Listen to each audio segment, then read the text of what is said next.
Nous allons aborder l'ancrage. Je suis Thomas Eddy, bioénergéticien, et j'ai l'immense plaisir de partager dans cette vidéo ce qui me passionne. L'ancrage, il est fait de plusieurs aspects. D'abord, c'est celui du mental.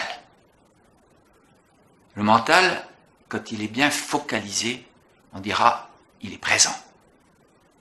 Moi, pour faire cette vidéo, je suis amené à être présent, pas seulement à la caméra qui est devant moi, mais aussi présent à tout ce qui est en train de passer dans ma tête, à toutes les idées que je voudrais bien communiquer, et je ne dois pas me laisser distraire.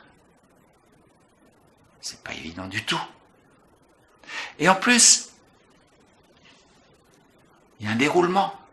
Il y a un déroulement, je dois être présent au déroulement. Tiens, qu'est-ce que je voulais dire? Et là, donc finalement, la présence, c'est beaucoup. Eckhart Tolle a beaucoup développé l'idée de cette présence à l'instant présent. Et puis, si jamais tu voudrais améliorer ta présence à l'instant présent, je te conseille de regarder des vidéos, des audios. Ça va t'aider à pouvoir te focaliser sur l'instant présent. Alors les dangers de l'instant présent pour le mental, ils sont multiples. Ton mental, il peut vouloir aller dans le futur. Qu'est-ce que j'avais encore prévu de faire à manger demain? Qu'est-ce que je dois encore faire? Puis demain je devrais faire ça, puis après-demain ça, puis dans un mois ça. Et ton esprit n'est pas là. Ensuite, il y a le passé. Ah, j'ai pas fait cela. Ouh là là, j'ai oublié cela. J'ai pas encore digéré cette vieille histoire qu'on m'a fait, etc. Donc, être présent, ça veut dire évacuer de l'instant présent tout ce qui n'a rien à faire à cet instant présent. C'est plus vite dit que cela n'est fait. Et cela révèle dans les détails, ça relève du fonctionnement d'un chakra bien particulier, c'est le chakra pourpre qui se trouve ici dans la partie arrière de l'occiput. Ici derrière de ta tête, c'est un centre énergétique qui crée une sorte de bulle, une bulle de ton mental pour te permettre de ne te focaliser que sur ce qui est important à l'instant présent. Ensuite, être présent, ça veut dire que tu n'es ni dans tes rêves, ni dans un idéal inatteignable, ni dans un souci personnel qui aspire ton mental. Des histoires de manque de confiance, pas à la hauteur, etc. C'est vraiment, la présence, c'est oser être là, exprimer ce qu'on a exprimé. Donc, l'ancrage dans le temps présent, puis être présent, c'est un immense travail sur soi.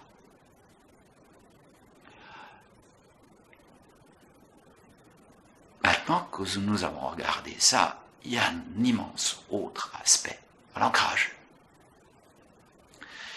Le premier chakra, c'est celui qui se trouve en bas de notre corps, au périnée. On dit qu'il fait le lien avec la terre. Or, physiquement, ce sont mes pieds qui sont posés sur la terre, et quand je suis posé avec mes deux pieds sur terre, je dis posé, mais ça ne veut pas dire que je suis ancré. Suivant les traditions, suivant les approches martiales, il y a encore d'autres considérations. On apprend à s'ancrer en faisant attention à son centre de gravité, le hara, et à chercher à le descendre le plus possible. Ça, c'est encore un aspect du travail de l'ancrage. C'est celui du centre de gravité qui doit être le plus bas possible. Ma question, est-ce que ce centre de gravité, il part quand on est dans un avion? Ben non.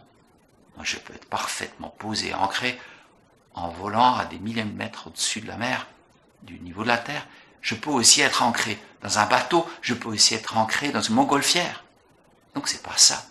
Par contre, je suis sur une plaque de glace, immédiatement, clac, je perds mon ancrage, je deviens insécure. Ça, c'est normal.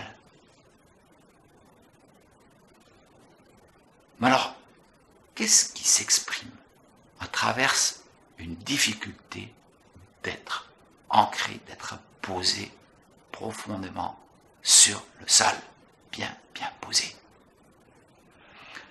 Mon idée là-dessus, c'est la suivante.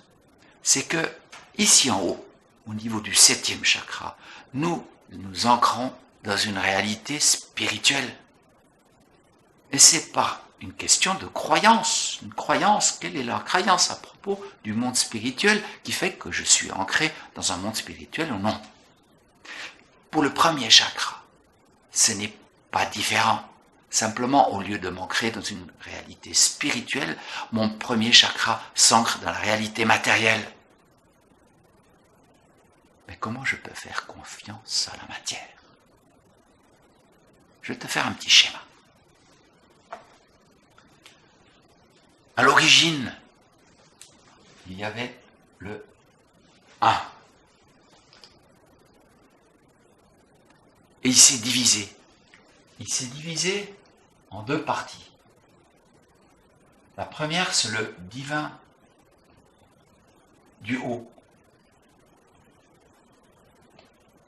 Et en bas, c'est le divin du bas.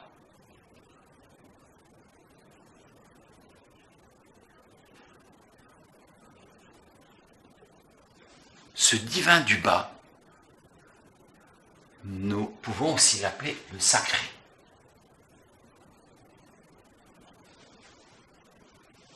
Le divin du bas, il se présente à toi, à moi, sous forme de matière. Et nous sommes tous posés avec nos 2 pieds sur la matière de la terre.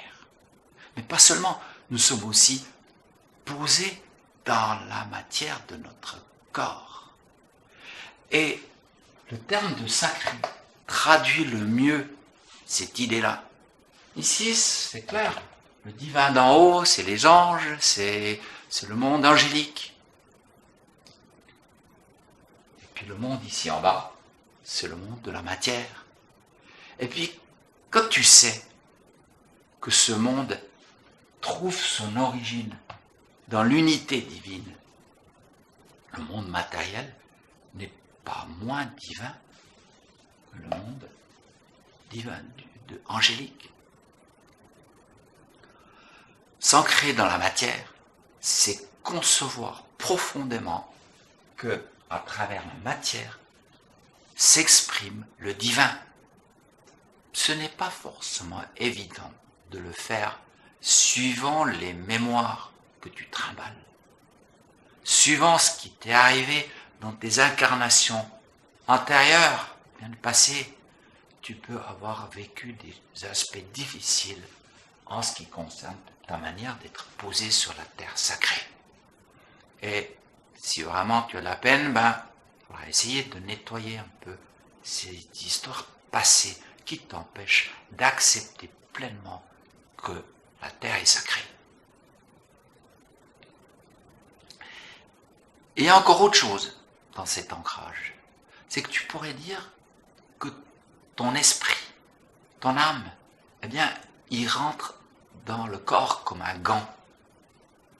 Et notre matière, la matière physique, notre peau, nos os et tout, c'est l'endroit dans lequel notre esprit rentre dedans et l'habite depuis l'intérieur. Alors comment le faire autrement que si nous acceptons le fait d'être pleinement dedans, dans la matière, et pas dessus, en dehors, à côté, mais dedans. Ça veut dire que je perçois le monde depuis l'intérieur, depuis mon corps. Je suis dans le corps et c'est à travers ce corps que je perçois le monde, que je suis en contact avec le monde. Et accepter cela est une des conditions d'un bon ancrage. Mon corps, c'est mon outil de perception. Donc, ceci réveille en nous toutes les mémoires du corps. Est-ce que ce corps, est-ce que je peux l'habiter ou non? Voilà un peu ce que j'ai à dire à propos de l'ancrage. Et je t'invite évidemment à chercher à habiter ton corps pleinement, de manière à être bien ancré. Si cette vidéo t'a plu, je t'invite à t'abonner à ma chaîne. Voilà. Et il y a plein d'autres vidéos intéressantes sur des sujets variés qui concernent la bioénergétique. Je te remercie de ton attention.